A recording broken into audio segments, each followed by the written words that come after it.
Assalamualaikum warahmatullahi wabarakatuh. Biqudratillah, birodatillah, birahmatillah, biidznillah. Kalayan asma'na Allah anu murah tur anu maha asih. Wajib marifat ka Allah Ta'ala. Ari wajib marifat ka Allah teh wajib di sakabeh jalma anu geus akhir balik. Eta wajib pisan teu meunang henteu sakumaha dawuhan Kangjeng Nabi Muhammad sallallahu alaihi wasallam anu unggalna kieu, awaluddini ma'rifatullahi ta'ala.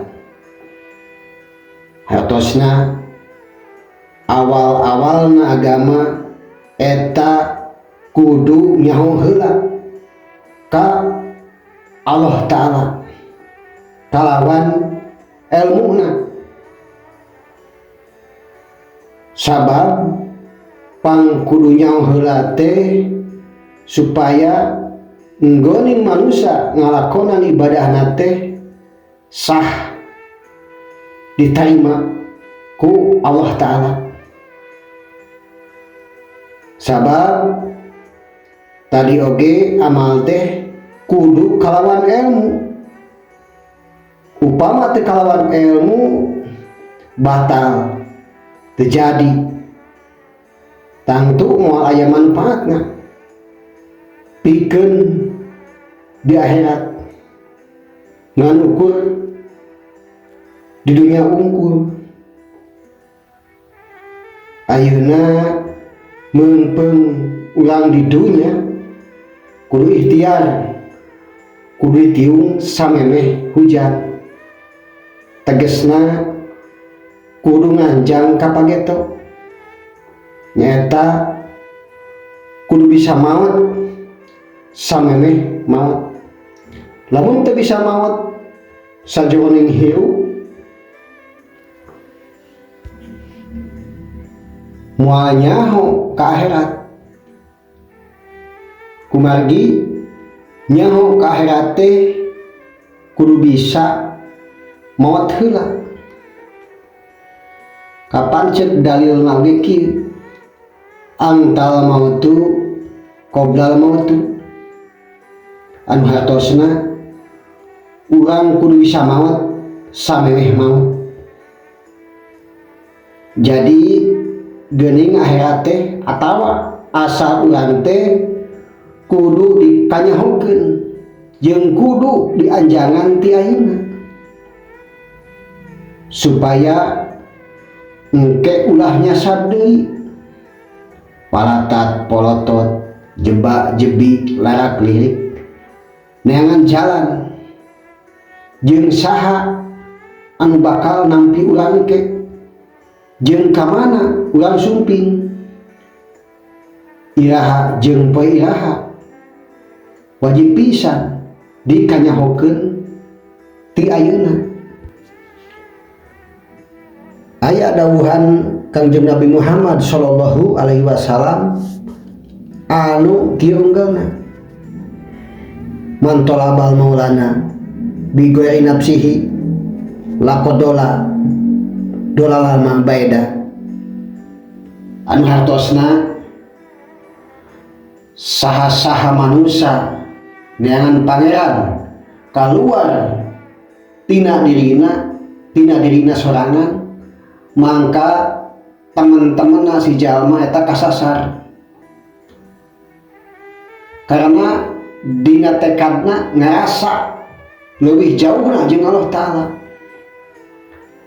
Nu padahal aya dalilna anu kieu unggalna, wa nahnu aqrabu ilaihi min hablil warid. Anu hartosna aing geus teu aya antarana deui jeung marani sakabeh. Sanajan diibaratkeun urat beuheung jeung beuheungna jeung beuheung maraneh pribadi oge masih deukeut keneh maraneh jeung aing anu mata manusia leuwih dimuliakeunana ku Allah Ta'ala. Kapan cek hadisna ge kieu, wa qad karomna bani Adam, anu hartosna kami geus ngamuliakeun pisan ka anak putu Adam. Aya deui dalilna, laqad khalaqnal insana fi ahsani taqwim, hartosna manusia teh pang alus-alusna jeung pangaheng-ahengna kajadian ti sasama makhluk Allah Ta'ala. Kira lamun urang geus nyaho kaayaan nu aya dina sajero di badan urang sorangan, aya saha jeung aya naon di badan urang, pet geura panggihan, nu jauh geura tepungan, nu anggang geura datangan, cirina satangtung deui. Aya deui dawuhanana Kanjeng Nabi Muhammad sallallahu alaihi wasallam, man arafa nafsahu faqad arafa rabbahu, anu hartosna saha-saha anu geus nyaho ka dirina sorangan tangtu nyaho ka pangeranana. Jeung aya deui dawuhanana, wa man arafa rabbahu laqad jahila nafsahu, anu hartosna jeung saha-saha anu geus nyaho ka pangeranana tangtu ngerasa bodoh dirina, karena tangtu kaharti si jasad mau bisa usik mau bisa malik lamun teu didayakeun diupayakeun ku pangeran. Sidik atuh ieu jasad teh jadi rokat, jadi cangkang nu mata urang ngaji teh ulah ngaji kitab anu keuna kuruksak bae, tapi kudu ngaji kitab anu langgeng. Apaan cek hadis lagi kieu, ikro kitabaka kafa binafsika al yauma alaika hasiba, anu hartosna maneh kudu ngaji kitab anu langgeng, nyata kudu ngaji kitab nu aya dina diri sorangan, gerateangan kudrat irodatna pangeran dina diri sorangan, karena leuwih nyata kakawasanana pangeran teh dina diri sorangan, jeung leuwih nyata kersana pangeran teh dina diri sorangan, jeung leuwih nyata ilmuna pangeran teh dina diri sorangan, jeung leuwih nyata hirupna pangeran teh dina diri sorangan, jeung leuwih nyata tinggalina pangeran teh dina diri sorangan, jeung leuwih nyata danguna pangeran teh dina diri sorangan, sarta leuwih nyata pangandika pangeran teh dina diri sorangan. Wa huwa ma'akum ainama kuntum, anu hartosna Allah Ta'ala teh ngabarengan ka umat sakabeh di mana bae maraneh aya, kami di dinya aya, nyata ku kudrat irodatna jeung ku ilmuna uningana.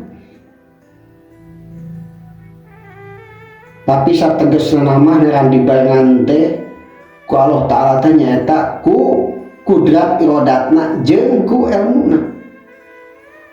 Kapan sidik dina sifat 20 oge geus ngarangkep sapertos hayat jeung hayan. Hayat hatina hirup, hayan hatina anu hirup.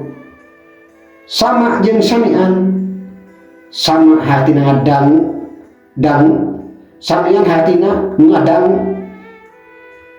Basar jeung basiron, basor hatina ninggali, basiron hatina meninggali. Kalam jeung mutakaliman, kalam hatina ngucap, mutakaliman hatina ngucap. Kudrat jeung irodat, kudrat hatina kawasa. Naon kawasa dina diri urang teh? Teu aya deui lian ti hirup. Buktina geuning bisa usik malik.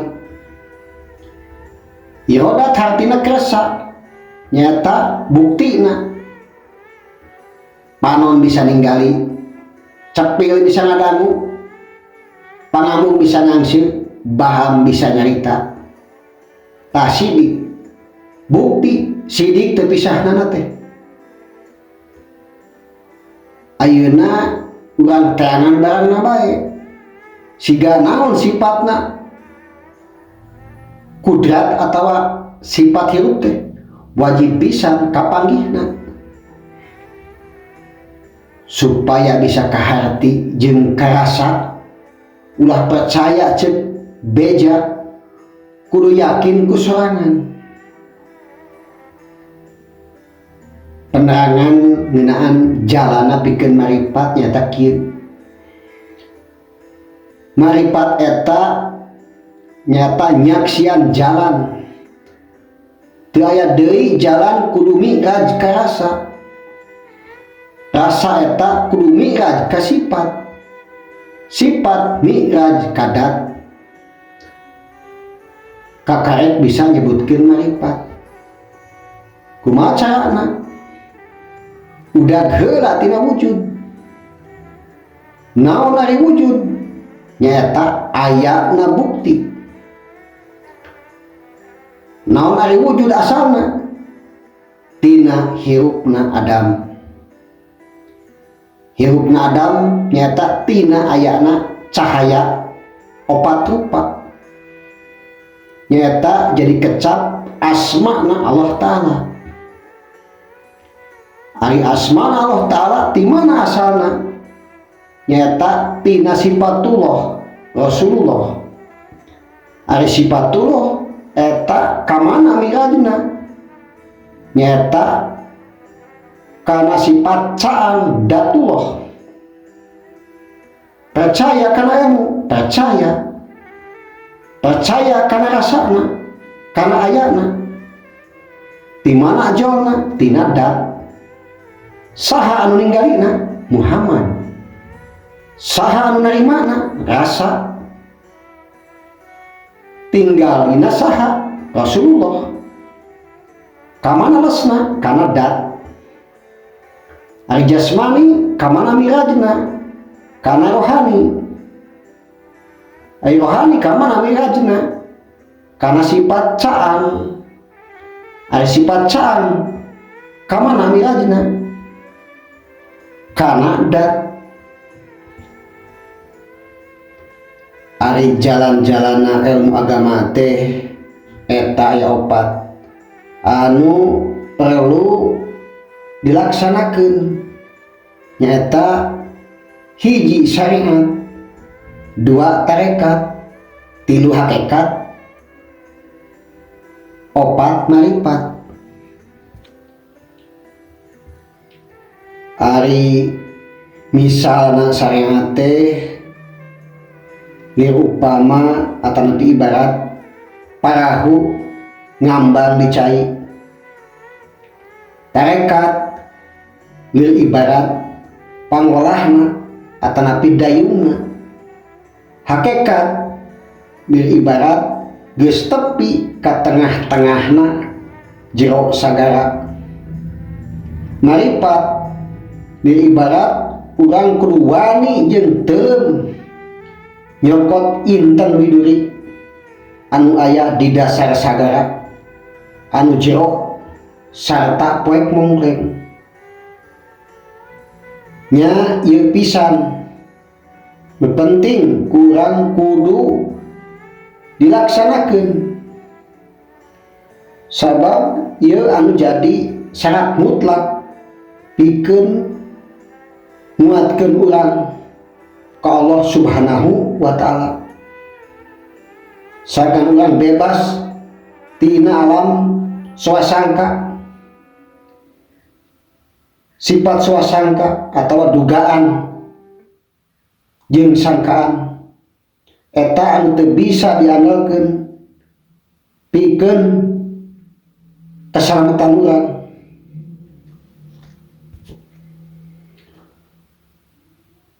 Dina ngajarankeun ilmu oge eta aya dua cara. Hiji ngamimitianana teh ti handap ka luhur sapertos diajar ngaji, salat 5 waktu sarta diajar sagala anu wajib dikanyahokeun jeung sagala anu dilarang anu ulah dipigawe. Malah anu gede kapanasaran mah sok ditepikeun oge kana ilmu keyakinan atawa ilmu marifat teh. Jadi lamun ku urang rek diibaratkeun mah pamanegan anu kahiji teh kieu nyata bil ibarat anu rek ngalak bubuahan geus teu diilikan buahan henteuna joah tarekel bae naik sabab dina keyakinanana geus moal salah deui pasti buahanana sabab Al-Qur'an anu geus teu aya deui kamangmanganana. Ari pamanegan anu kadua nyaeta pamanegan ieu mah jiga anu kurang kepercayaan rek ngalakna teh make alat ilik buahan henteuna lamun geus katembong buahan kakara ngamimitian naik seperti anu kahiji bae nyaeta malikan syariat teh ngan bedana ari anu kahiji mah ngamimitianana teh ti handap ka luhur ari anu kadua mah dibedol nyata ti luhur ka handap. Syariat dijieun pandiri lamun urang bener-bener dikasieun ku hukum engke di akhirat atuh kudu bener-bener ikhtiar ti ayeuna nyata kudu usaha anu karasa jeung usaha anu nyata sangkan ulah kaduhung engke di akhir.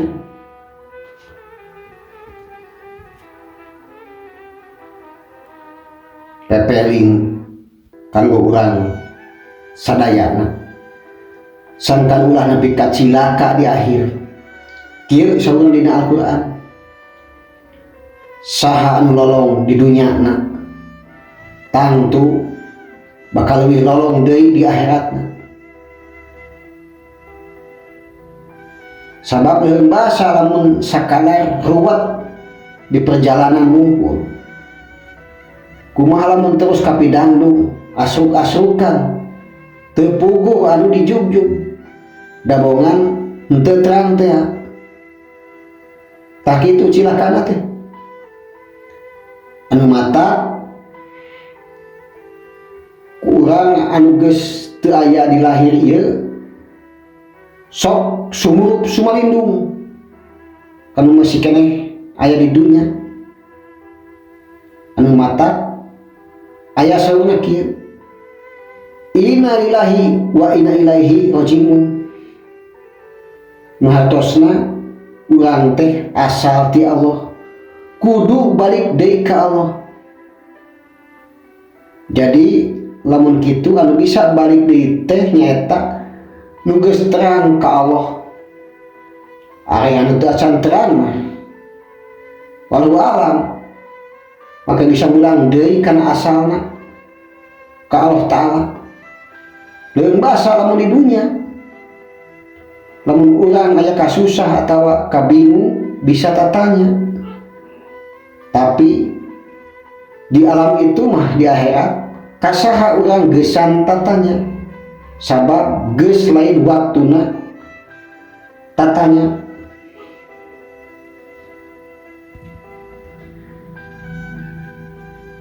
Inna dina indallahil Islam. Teu aya deui agama anu dipikarido angin Islam. Ari Islam teh suci bersih tina sagala kokotoran. Naon anu ngajadikeun kotor? Teu aya lian angin nafsu. Kusabab eta saha jalma di dunia ieu nu teu boga nafsu. Sumawona dinu jalma maksiat. Sanajan dinu ahli agama oge pada katetepan nafsu. Komo deui anu make syirik, pidik, ujub, riya, takabur.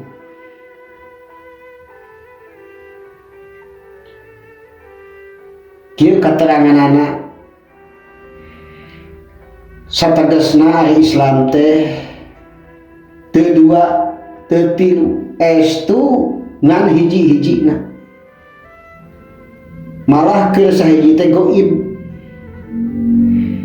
Nyata sategesna sifat Islam teh nur, ta eta anu teu katetapan nafsu teh. Sabab tadi geuning urang keur aya dina alam rumah teu boga nafsu, teu hayang naon-naon. Kitu deui Islam oge teu dua teu tilu dengan hiji-hijina. Nya Kangjeng Rasulullah Nabi Muhammad sallallahu alaihi wasallam.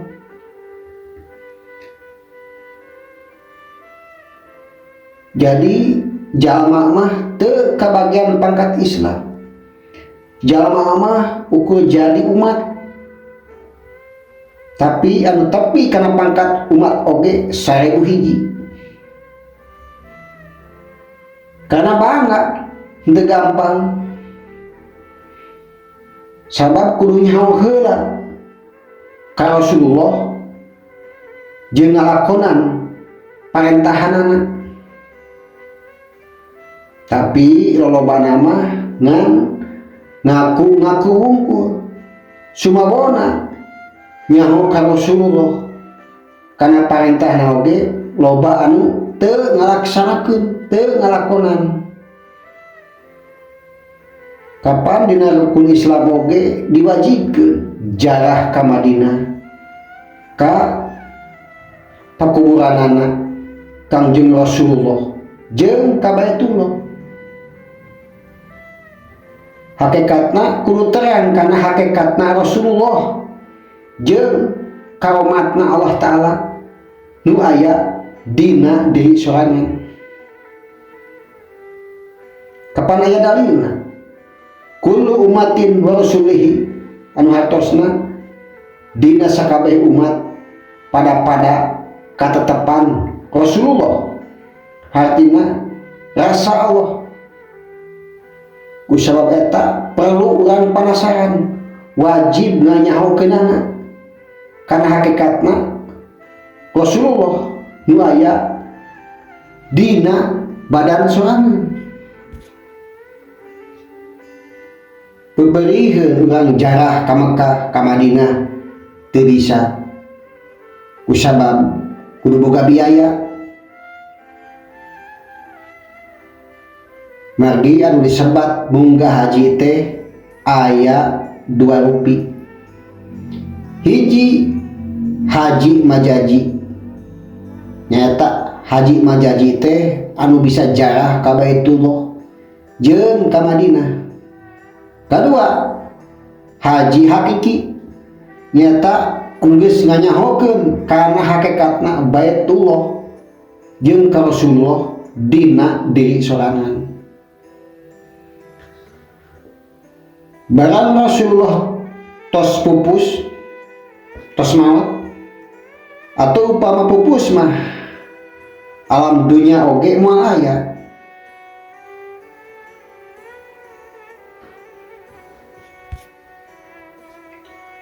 Jadi umat Rasulullah teh kudu bisa nyaho kana hakikatna Rasulullah muka sebat johar awal teh singka panggih tarekatna baleberanana ti para wali inadina indalil Islam maratosna agama Islam teh anu ngadegkeun jeung ngalanggengkeun maripat ka Gusti Allah. Dina agama Islam eta loba pisan tetenggerna anu wajib dikanyahokeun ku sakur anu umatku jadi umat Islam. Ari tetenggeran teh nyaeta nu teu sak deui nyata rukun Islam anu 5 perkara teh. Hiji syahadat, 2 salat, 3 zakat, 4 puasa, 5 munggah haji lamun kawasa di jalannya.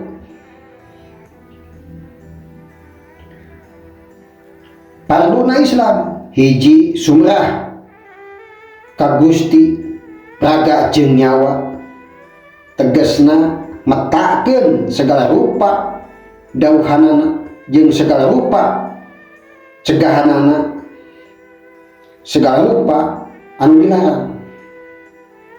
Kadua ucap lampah tekad mupakat jeung para sahabat, tegasna lamun umatku Islam teh kudu nyaho seluk belukna. Ari batalna Islam eta aya 5 perkara. Hiji amal ibadah teu jeung ilmuna, 2 boga ilmu teu diamalkeun, 3 bodoh teu daek tatanya ngajual ilmu, 4 nyarek kana kahadean, 5 ngadukeun ilmu, sombong. Ayeuna urang analisa jati diri nyata jatna diri urang tadi asal ti Allah teh kieu kateranganana urang papai ti handap kaluhur supaya kaharti ku akal. Mimiti urang tumarima asal ti mana nu kaharti jeung nu umum urang asal kaluar teh asal ti indung. Teruskeun deui papai deui kaluhurna ari indung urang asal ti mana, ari indung urang asalna teh kaluarna ti nini, ari nini asalna ti mana, ari nini teu salah deui kaluarna ti buyut, ari buyut asalna ti mana, tangtu buyut urang teh kaluar ti bau, ari bau asalna ti mana, tangtu kaluar ti udeg-udeg, ari udeg-udeg kaluarna ti mana, tangtu kaluar ti kakait siwur. Nya kitu bae ti indungna deui dugi ka babu hawa. Ari babu hawa asalna ti mana? Asalna babu hawa teh tina iga burung Nabi Adam.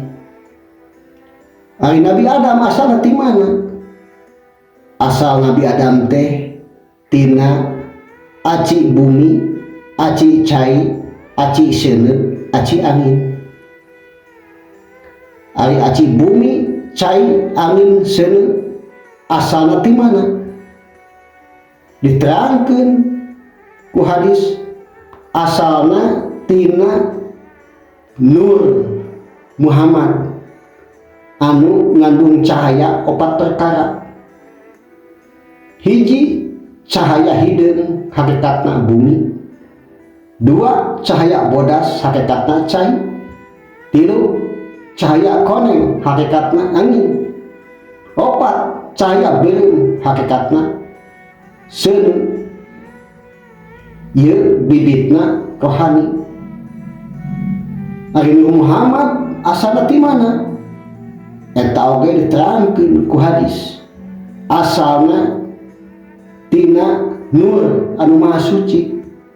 Nyaeta johar awal teh sasamedina buntu.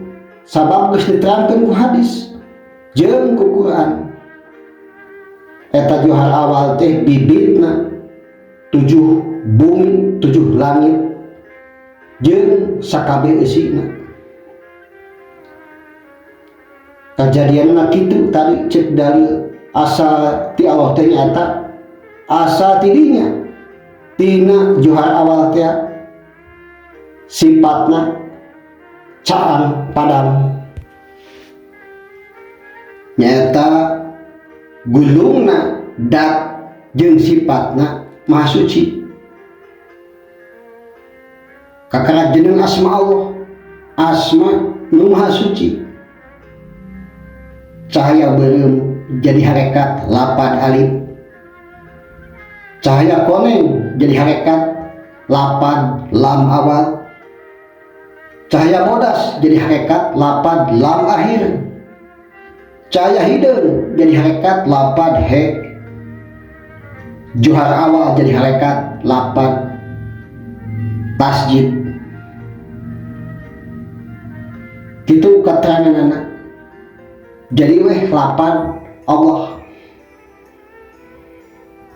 Jadi eta cahaya anu kasebat teh nyata anu disebut ismu dat teh.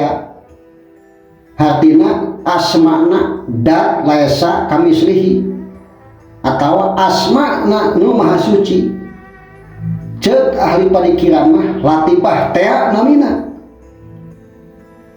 Tah engke oge urang kudu bisa balik deui ka dinya. Inna lillahi wa inna ilaihi rajiun.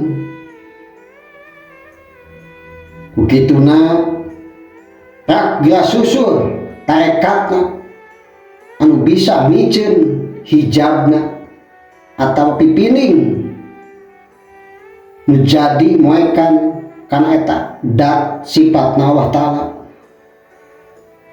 sing aya dina wujud pribadi.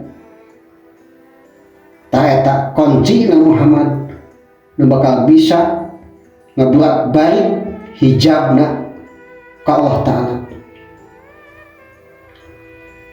Upama kapangi insyaallah tantu urang bisa nyumponan karena babasan mulih ka jati mulang ka asal. Eta mulih ka jati teh rasa jasmani irodat nyata anu ayeuna keur dipake. Balik deui kana rasa tadi keur aya dina johar awal Nur nu maha suci. Anu pulang ke asal nyata rohani, nyata ngajadi asalna deui, nyata ngajadi Nur Muhammad. Cahaya opat rupa nu beureum koneng bodas hideung. Kita disebut kodrat.